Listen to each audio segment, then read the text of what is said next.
Halo, selamat datang. Gua Angga. Hidup kadang seperti game. Kita punya tujuan, punya tombol-tombol yang bisa kita tekan, tapi tetap aja tak semua hal bisa kita kendalikan. Kadang yang kita anggap pahlawan justru dicurigai, dan yang benar bisa terlihat salah di mata banyak orang. Ini cerita tentang seorang pria biasa yang ingin jadi pelindung, bukan karena gila hormat, tapi karena dia percaya dunia ini butuh seseorang yang berani pasang badan sebelum segalanya terlambat. Tapi apa jadinya kalau justru dialah yang dianggap ancaman? Kisah ini bukan sekedar tentang hukum, ini soal harapan, salah paham, dan harga dari menjadi terlalu jujur di dunia yang lebih percaya pada sensasi ketimbang kebenaran. Dan cerita ini dimulai dari seorang pengantar berkas bernama Richard Jewell, seorang pengantar berkas di salah satu perusahaan kecil administrasi di Amerika. Saat dia sedang bekerja, Richard menguping pembicaraan Watson yang sedang menelpon terdengar marah-marah. Selesai menelpon, Richard memperkenalkan dirinya kepada Watson. Richard orangnya tuh kerjanya rapi, belum disuruh sudah mempersiapkan yang dibutuhkan. Setelah itu, saat istirahat Richard bermain arcade game, Watson juga ternyata sering kesini. Mereka pun mabar. Richard mengatakan kepada Watson, cita-citanya ingin menjadi FBI atau agen rahasia dan ingin menolong orang. Sambil main, mereka ngobrol seperti orang yang udah deket banget. Shut up. You could say you're with me. Let's get it on. Singkat cerita, Richard menghampiri Watson untuk mengucapkan selamat tinggal karena dia akan pindah pekerjaan sebagai petugas keamanan. Richard juga memberikan cemilan untuk Watson sebagai ucapan perpisahan, dan Watson pun demikian. Dia memberikan uang bekal untuk Richard. Watson juga berpesan, jika suatu nanti cita-cita Richard tercapai, jangan jadi orang brengsek. 7 tahun setelahnya, di tahun 1996, di kampus Piedmont tempat Richard bekerja menjadi petugas keamanan, dia sedang patroli, mendengar kegaduhan dan suara botol. Richard memeriksa kamar salah satu dan memaksa masuk. Siswa yang digeledah asramanya nggak terima, tapi Richard gak peduli, tetap melakukan tugasnya. Setelah itu, Richard dipanggil oleh kepala kampus bernama Ray karena banyak banget keluhan yang diterima Ray akibat ulah Richard. Bukan karena kinerja Richard jelek, tapi Richard menjalankan tugasnya dengan baik, terlalu jujur. Sampai-sampai siswa tuh nggak suka sama Richard. Dia tuh sering mencegah kekacauan sebelum terjadi, seperti tadi orang yang minum alkohol. Juga bahkan Richard menilang siswa yang mabuk berkendara di sekitar kampus. Teguran-teguran itu bukannya Richard merasa bersalah, tapi dia malah ngajarin Ray soal keamanan. Juga dia menunjukkan catatan kepada Ray kalau Ray sendiri yang meminta Richard untuk mencegah kekacauan, dan Ray malah mengatakan, Do you want to resign? Or would it be better if I fired you? Richard pun besoknya menceritakan kejadian di kampus kepada temannya di tempat latihan menembak. By the way, Richard ini memiliki akurasi menembak baik. Lalu kita diperlihatkan Kathy, seorang reporter AGC yang sedang marah-marah sama atasannya karena disuruh pergi ke Central Park. Dan di tempat lain di kantor FBI, Tom, agen rahasia FBI pun sama, ditugaskan seperti Kathy. Richard yang berada di rumah, dia akan menjadi petugas keamanan di lokasi Central Park karena hari ini adalah hari di mana orang-orang senang menyambut Olimpiade Atlanta. Sebelum berangkat, dia ngobrol dulu sama ibunya bernama Bobby Jewell. Richard ini bisa dibilang anak mami, dia nurut banget sama mamahnya.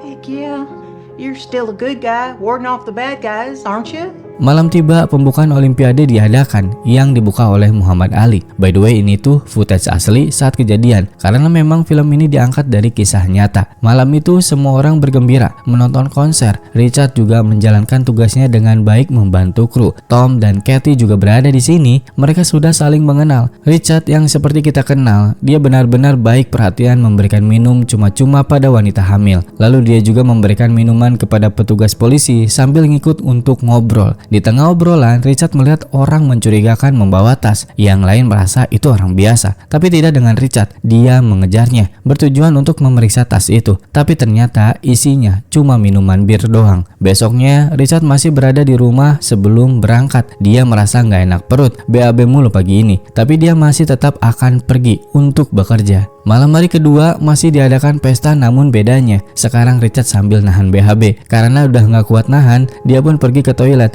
Dan saat itu ada seseorang menaruh tas begitu aja. Setelah dari toilet, Richard mendengar orang-orang yang mabuk sambil sedikit ngerusuh. Ketika ditegur oleh Richard, mereka malah ngebully Richard karena gendut. Jadi Richard manggil temannya yang polisi untuk mengusir mereka. Saat Richard pergi, orang-orang rusuh itu memegang tas misterius yang baru saja ditinggalkan. Tas ini cukup berat ketika diangkat. Richard kembali dengan teman-teman polisinya dan mengusir orang rusuh. Lalu seseorang misterius menelpon 911, cuma bicara, "Kau bisa memahamiku?" Bingung? Ya, sama. Petugas 911 juga bingung. Ketika polisi sudah kembali pada Richard melihat tas ini sebagai tas yang mencurigakan. Richard malah memerintahkan polisi untuk melaporkan dan membuat parameter untuk jaga-jaga. Tapi tanggapan polisi meremehkan omongan Richard. Ya, seperti yang kita ketahui, Richard ini benar-benar orang yang menjalankan tugas sesuai protokol dan sangat patuh. Richard sepertinya melakukan pengamanan sendiri. Dia menyebarkan kabar kepada kru konser di tower agar menghentikan kegiatan karena telah ditemukan tas yang mencurigakan. Tentu, omongan Richard ini dihiraukan karena Richard bukan seorang polisi. Bahkan teman security-nya aja tuh nggak percaya omongan Richard. Lalu tim Gegana datang dan telepon misterius itu datang lagi, mengatakan kepada 911 bahwa ada bom di Central Park yang akan meledak dalam waktu 30 menit. Richard mulai menyisir tempat untuk menjauhkan warga dan tim Gegana memeriksa tas tersebut, dan ketika dibuka, benar aja dugaan Richard, telah ditemukan 3 pipa bom besar. Akhirnya para petugas pun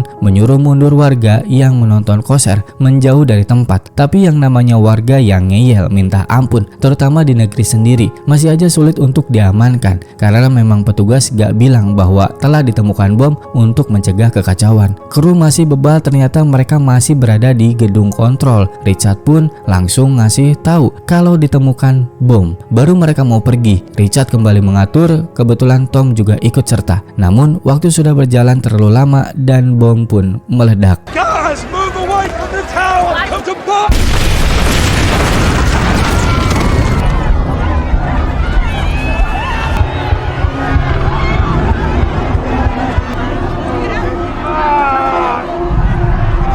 Malam yang kacau, kini kasus akan diambil alih oleh FBI ketika Tom bicara kepada para petugas keamanan. Sementara Richard mencoba menghubungi ibunya untuk memberi kabar, dan Kathy yang berada di tempat bicara kepada temannya siapapun pelaku pengeboman harus ditemukan pertama kali oleh kita. Untuk apa? Ya untuk jadi bahan berita. Besok paginya Richard masih berada di Central Park dihampiri oleh Tim Barker. Dia seorang relasi media dari AT&T. Tim meminta waktu Richard untuk wawancara karena Richard sekarang dianggap sebagai pahlawan. Gimana tidak, dia yang menemukan bom pertama kali dan menyelamatkan banyak nyawa. Ketika Richard diwawancara, Richard tidak menunjukkan perasaan bangga pada dirinya. Malah Richard mengatakan dirinya tuh bukan pahlawan. Pahlawan yang sebenarnya tuh mereka para petugas polisi, medis, dan damkar yang masih berada di tempat saat ini. Richard benar-benar tidak mengklaim bahwa dirinya sebagai pahlawan. Biasa aja, dia hanya melakukan tugasnya. Tayangan ini ditonton oleh Watson yang sangat bangga kepada Richard dan juga ibunya. My boy.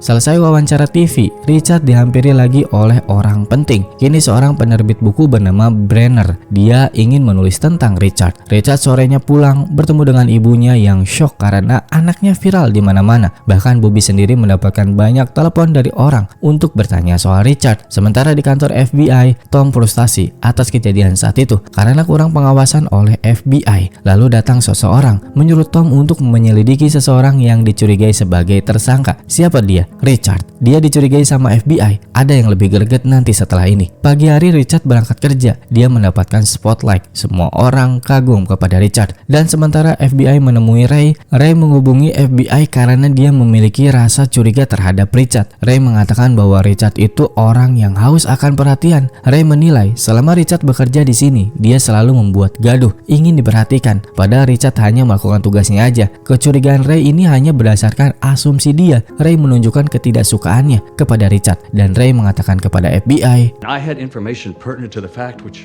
I failed to bring to light.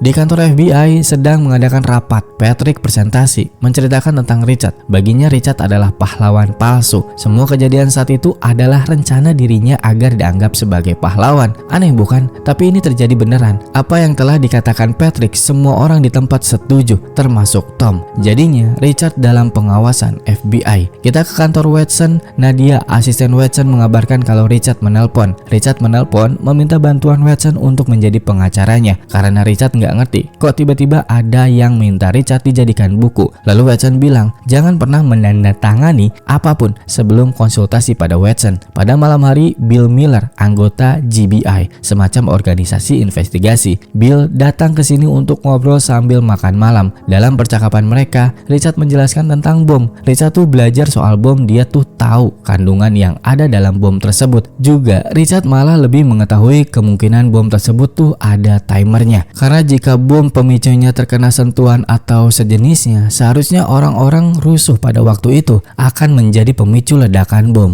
Who knows? I mean, that's the thing too about these bombers. It could have been you or me. Bill selesai kembali ke mobil. Ternyata percakapan dia bersama Richard direkam secara diam-diam, atau mungkin bisa dibilang Bill menyadap Richard. Di suatu bar, Tom sedang minum santai. Datanglah Kathy. Kedatangan dia tuh ada maksud. Kathy ingin tahu siapa pelaku pengeboman, atau minimal bukti sumber apapun lah yang bisa dijadikan berita. Awalnya Tom tidak ingin memberitahu apapun, tapi Kathy menggunakan cara lain untuk mendapatkan jawaban, yaitu tangan Kathy merayap ke bagian tertentu Tom. Alhasil, Tom pun memberitahu Kathy kalau FBI sedang mencurigai Richard. Besok paginya, Kathy langsung menulis berita itu bersama temannya dan mempresentasikan kepada atasannya bernama John untuk segera menerbitkan. Dalam berita itu, Richard dijelaskan bahwa Richard bermasalah. Dia terobsesi menjadi pahlawan dan ingin gabung ke militer juga polisi. Awalnya John ragu soal berita ini, tapi karena berita ini tuh sudah dikonfirmasi oleh FBI juga GBI dan berita ini tuh adalah uang bagi mereka. Kabar ini pun langsung disiarkan. Berita pun disiarkan, nama Richard disebut, dan yang mendapatkan keuntungan siapa? Yap, AGC, tepatnya Kathy, mendapatkan apresiasi seisi kantor. FBI kelabakan karena informasinya bocor, namun Tom tidak mengaku kalau dirinya yang membocorkannya. Tom pun disuruh atasannya untuk menjemput Richard. Mereka sampai di rumah Richard. Kedatangan mereka alasannya meminta bantuan Richard atas pengetahuannya soal isi bom dan sebagainya. Richard pun mengikuti protokolnya karena dia ini patuh banget, dan sepertinya Richard dan Bobby tuh nggak tahu soal berita saat ini. What have they told you? Are they letting you go back to work? Now the prime suspect. What's going on, Richard? Richard. Not a suspect. Richard pun sampai ke kantor FBI dan Bobby di rumah baru menghidupkan TV melihat berita yang mengabarkan anaknya sebagai pelaku pengeboman. Gue bener-bener gak habis pikir pas tahu bagian ini. Richard dijebak, dia seperti diwawancara. Tom dan Bennett, petugas FBI yang menjemput Richard, seolah-olah mereka tuh wawancara sungguhan menanyakan bagaimana kejadian, dan hingga akhirnya Tom mengeluarkan dokumen memaksa Richard untuk menandatangani. Richard ini polos tapi gak bodoh. Dia pernah menjadi wakil sheriff sebelumnya. Dia pun menolak untuk tanda tangan. Tom melakukan rencana lain untuk bisa mengelabui Richard agar mau tanda tangan. Kini tanggapan Richard beda. Dia ingin menelpon lawyernya, yaitu Watson. Bennett memberikan telepon, namun celaka Watson tidak dapat dihubungi. Jadi Richard meninggalkan pesan suara. Ketika Watson baru sampai di kantornya, Nadia memberitahu kalau Richard menelpon, dan Nadia juga menunjukkan koran berita tentang Richard. Langsung aja Watson menelpon balik. Greget banget. FBI menutupi Richard. FBI bilang dia tidak ada di kantor. Telepon ditutup oleh FBI. Watson gak mau berhenti gitu aja. Dia menelpon lagi sambil mengatakan kalau FBI menentang hak konstitusi. Akhirnya Watson pun disambungkan kepada Richard. Watson langsung bilang jangan tanda tangan apapun, jangan bicara apapun, dan keluar dari kantor FBI. Watson langsung meminta bicara kepada Tom dan dia bilang bebaskan kliennya. Richard pulang, di rumah sudah menumpuk wartawan. Richard mengikuti saran dari Watson, dia tidak bicara sedikit pun, dan sekarang TV malah menyudutkan Richard sebagai tersangka. Lalu malam harinya Watson datang ke rumah Richard dan sama seperti Richard, dia dikejar oleh wartawan dan mengaku sebagai teman Richard. Watson bertemu dengan Richard. Kalimat pertama yang dia ucapkan, jangan pernah Richard bicara pada siapapun, wartawan, petugas penyeberangan, bahkan polisi. Namun jawaban Richard aneh. Dia bilang aku hanya menghormati pihak berwenang. Seperti yang kita ketahui, Richard emang orangnya tuh taat banget sama aturan. apalagi sama anggota kepolisian. Lalu Watson dan Richard ngobrol berdua. Watson memastikan apakah Richard memiliki hubungan dengan pengeboman. Richard bicara jujur, dia bilang tidak punya sama sekali, apalagi sebagai pelaku. Selesai bertemu dengan Richard, Watson pulang dan mengejutkan banget. Ketika berada di mobil, muncul Kathy memaksa Watson untuk bicara. Benar-benar jengkelin. Dia adalah sumber kegaduhan dan kini memaksa Watson untuk bicara. Go together. Come on, I Get got the my fuck notepad. out of my car now! Get out of my car! Besoknya Watson diundang acara TV. Publik sekarang mengetahui kalau Watson adalah pengacara Richard. Saat diwawancara, presenter ini benar-benar memojokkan Richard seolah-olah Richard adalah tersangka. Padahal FBI, kata Watson, belum melakukan penyelidikan lanjut. Gak berhenti di situ, presenter mengatakan kalau Richard pernah dipenjara akibat mengaku sebagai polisi dan menilang orang di jalan. Hal ini baru didengar oleh Watson, jadi dia agak kikuk di sini. Setelah selesai, Watson langsung menelpon Richard bertanya soal Richard yang pernah dipenjara dan ternyata adalah benar. Richard lupa memberitahu hal ini dan kedepannya Watson menegaskan untuk tidak ada yang ditutupi. Malam hari ketika acara Olimpiade lari diadakan, Watson bersama Nadia menghitung waktu antara jarak tempat kejadian bom dengan telepon umum. Watson menghitung butuh berapa menit jarak antara TKP dan telepon umum untuk menelpon 911 dan kembali ke taman. Setelah dalam perhitungan matang telah ditemukan jawaban kalau Richard bukan pelaku pengeboman. Dalam kondisi saat itu, Richard harus berlari kencang mondar-mandir untuk menelpon 911 menggunakan telepon umum ini. Kalau dilihat dari badan Richard, dia tidak mungkin bisa melakukan itu. We're gonna help this guy. We're gonna help this guy.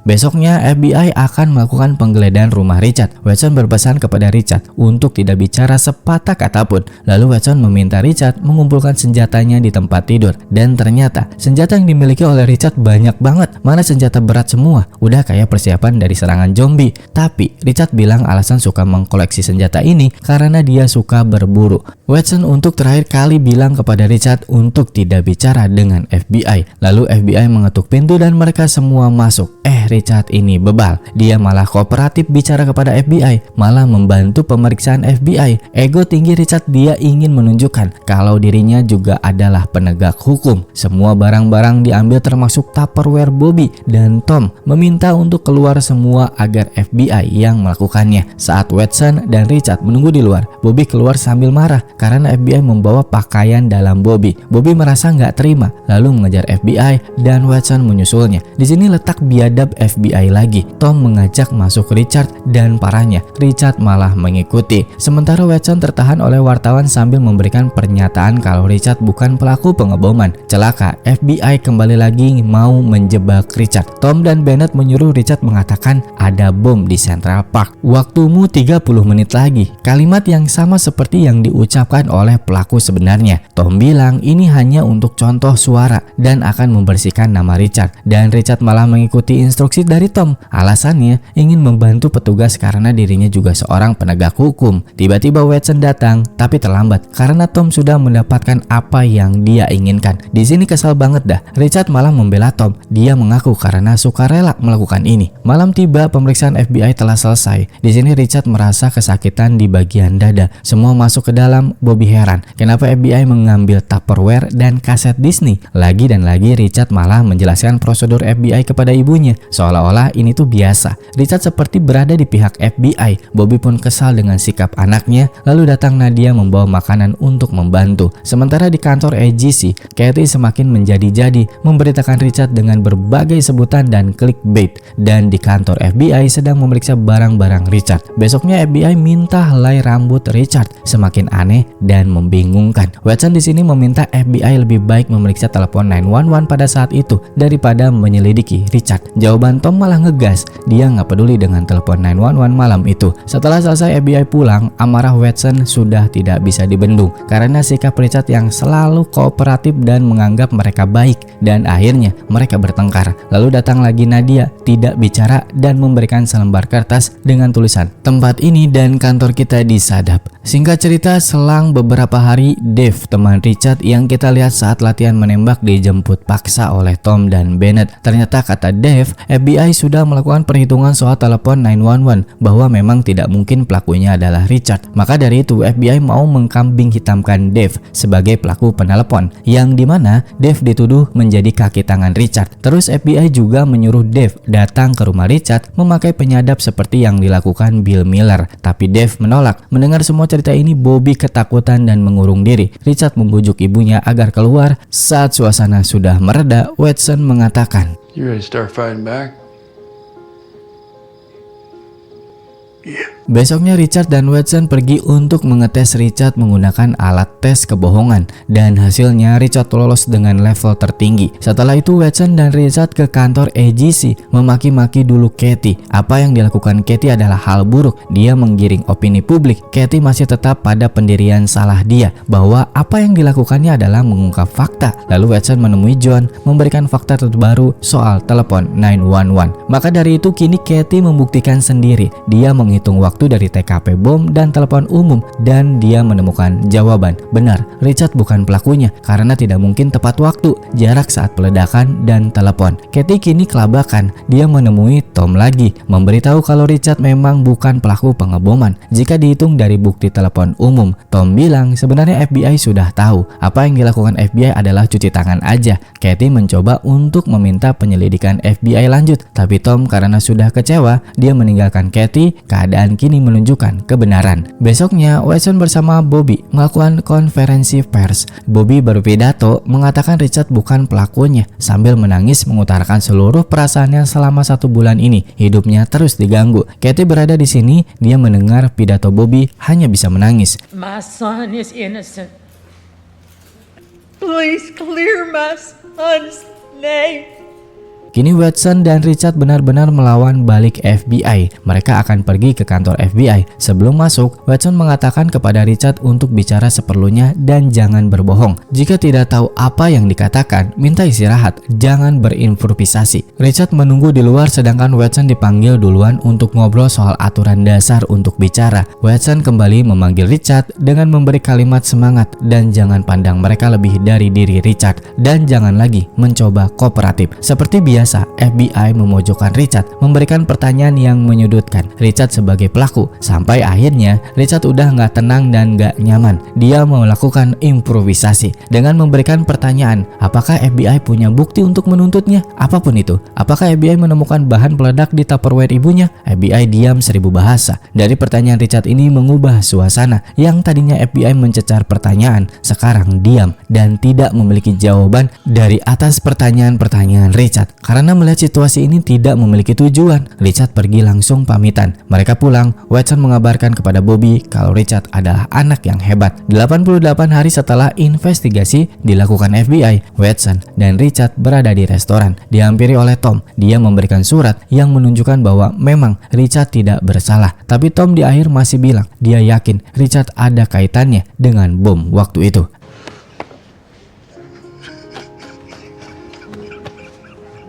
6 tahun kemudian, Richard kini menjadi anggota polisi, didatangi oleh Watson untuk mengabarkan kalau pelaku pengeboman bernama Eric Rudolph telah ditangkap. Ya, begitu teman-teman. Gimana? Greget banget kan? Orang baik dijadikan tersangka akibat ulah 2 orang yang nafsu dan membuat kacau. Kabarnya, Richard telah meninggal dunia di usia 44 tahun karena gagal jantung di tahun 2007. Watson dan Nadia menikah, memiliki anak yang selalu dijaga oleh Bobby. Oke, baik. Gua Angga. Sampai jumpa di video selanjutnya. Terima kasih.